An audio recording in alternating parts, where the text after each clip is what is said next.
Hey everybody, it's Boardman21, and today I was going to give you a build with the Spriggan Totem Shaman, which summons 15 to 20 totems and gives you a lot of cold damage per totem, and spell damage per totem, and armor and protections per totem. But while playing with it, we were using the new skill tree with Edra's Blessing, and we kind of found a bug. It's actually not really a bug, it's more of an overlook by the devs, but anyways, we're going to do a video on it. But if you are wanting to do the Spriggan Shaman, it's exactly the same as it was in the last patch. There haven't been really any changes, except for in this build I will show that Edra's Blessing might almost be better to use than Entangling Roots, now that Entangling Roots has had a bit of a nerf. Anyways, as you can see behind me, there's some gameplay of it going. They will probably fix this soon, so you won't be able to summon this many totems, in which case you'll just revert, and I was playing it before with just the 15 to 20 totems whenever you change into Spriggan form and summoning the healing totems, and it works just fine.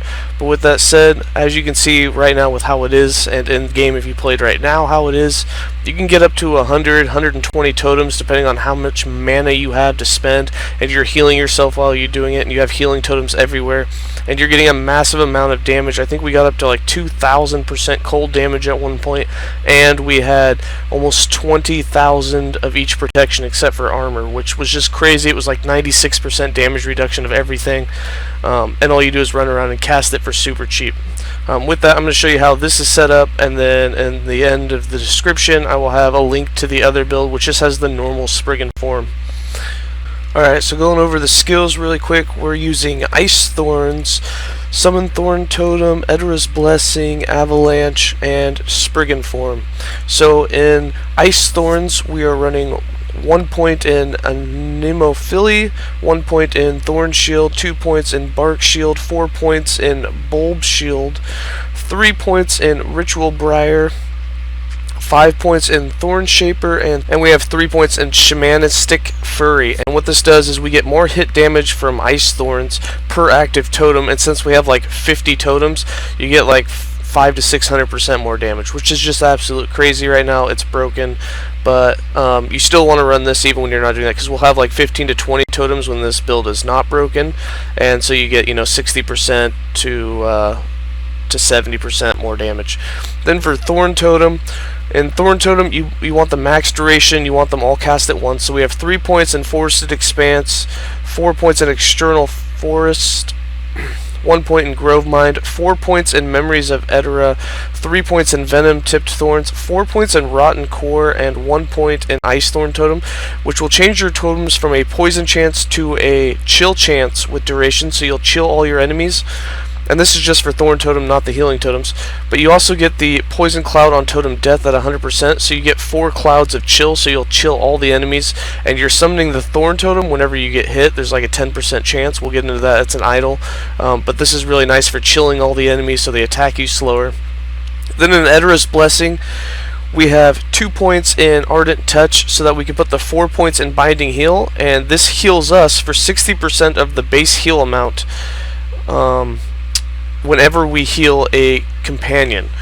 So every time we're using it, we're healing our companions and our minion totems, and what it's doing is we're getting a base of that. We also have increased healing effectiveness, so you're healing yourself and healing them at the same time, which is super effective.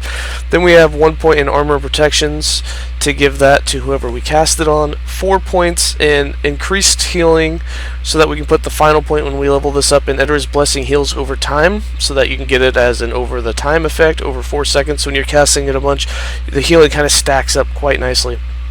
And then the Broken Node, 3 points in Ancestral Renewal. When you heal a target that is already at high health, meaning 85% or higher, you have a chance to summon a healing totem at its location, which heals nearby allies. So with 3 points in this, you have a 100% chance to summon a healing totem when you heal a minion at high health.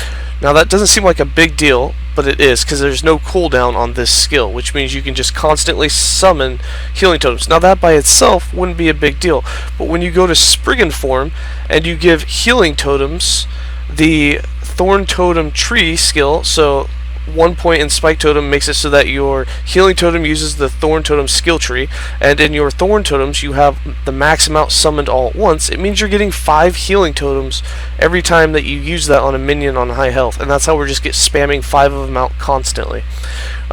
But with that, we'll go over the Spriggan tree. We have 1 point in Deep Roots, 1 point in On Frozen Grounds, and 4 points in Permafrost, with 5 points in Skin Like Bark, 5 points in Reinforced Totem to make your Healing Totem duration as long as possible with as much health, 1 point in Spike Totem to give them the Thorn Tree skill tree, 2 points in Nurture, and 1 point in Second Wind, because for this additional Healing Totem you have to have that to get 5, otherwise it will only summon 4. Now remember, the reason we do have points, all of these over here, is because when this isn't broken and you can't summon that many using Edira's Blessing, which in a hotfix here soon I'm sure they will fix it, we do switch into Spriggan form every time it comes off cooldown. We use the Healing Totems 2 or 3 times and get like 10 or 15 totems, and then we switch back. So that's how this play is normally played. I have another video on it, and that's how this will play when you can't play it with just using Edira's Blessing.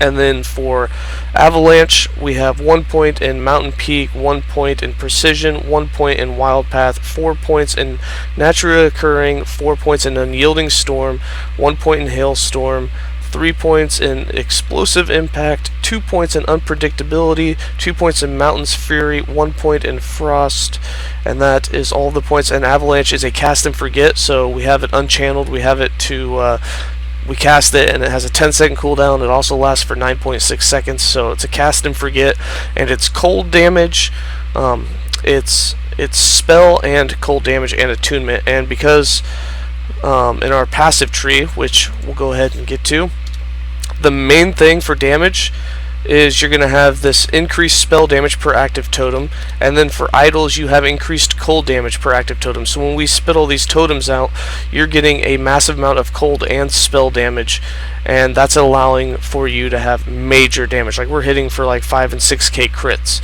Also, we have 10 points in Protective Circle, which gives you all protections per active totem.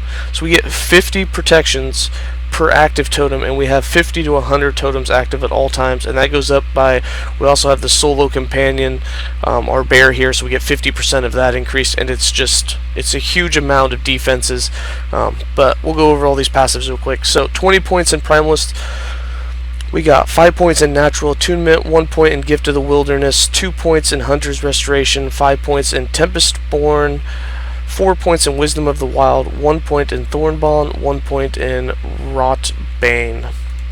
In Druid, we have 3 points in Barkskin, 8 points in Soul's Attendant, 2 points in Veil Warrior, 2 points in Healing Totems, so that when you get hit, there's a chance to summon it, and this will also summon 5 Healing Totems at once when you're hit. So putting 5 points in here and having a 10% chance to summon 5 totems when you get hit is also nice, but because we have an easier way of doing it right now, we're not going to put the 5 points in that. We only have 2. We have 5 points in Blossoming Vines for increased healing effectiveness, and then 5 points in Strengthened Bond, so that when we have 1 companion active, we have 50% increased armor and protections, which we have the bear. We have 5 points in Beastmaster. The 5 points is strictly for dodge rating and companion dodge rating, and that was to unlock the bear.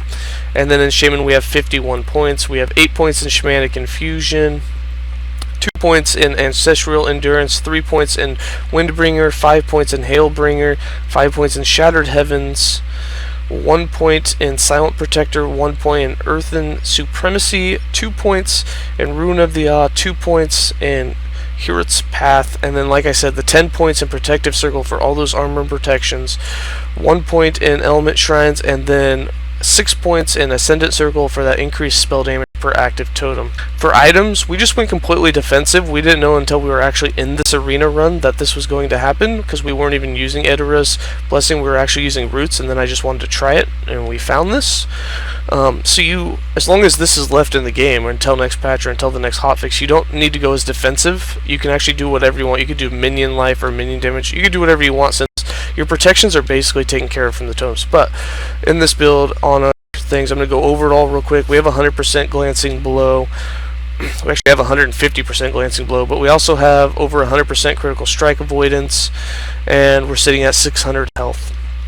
And then you can see our armor protections. This is without any totems, so this build with no totems, not broken at all, sits in the high 80% for elemental and the mid 70s for everything else. And I'm just going to hover over each item real quick so you can see what's on it. We did go with the set elemental, and we went with vitality for our spots on the jewelry. We're not using any uniques at all. This is a unique free build. We also on the chest piece did put 8% of damage dealt to mana before health, just for a little bit less damage taken.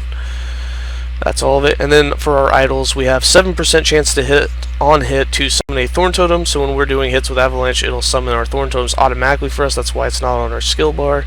And we're also getting increased cold damage per active totem. And there's a 10% chance to cast an Avalanche spell at nearby enemy on spellcast. We're also going to be constantly spamming Ice Thorn, so there's always a 10% chance to be casting an Avalanche Boulder. For our other two idols, we went with increased healing effectiveness and then straight cold damage increase, so that we can be healed better and stay alive longer. So I'm just going to leave this sheet open real quick. I'm going to show you what happens when you spam.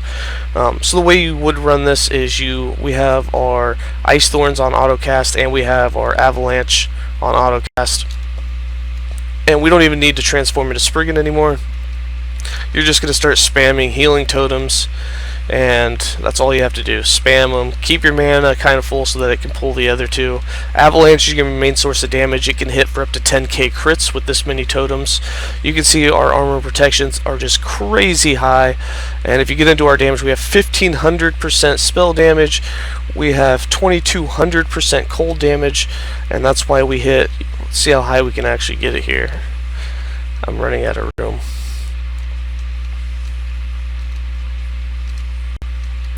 3000%. We got over 3000% there. They still will disappear after their long duration, but yeah, as you can see, you can just stack up massive amounts of defense and offense with this. With that, I'm just going to leave you with some gameplay of it, and that's it.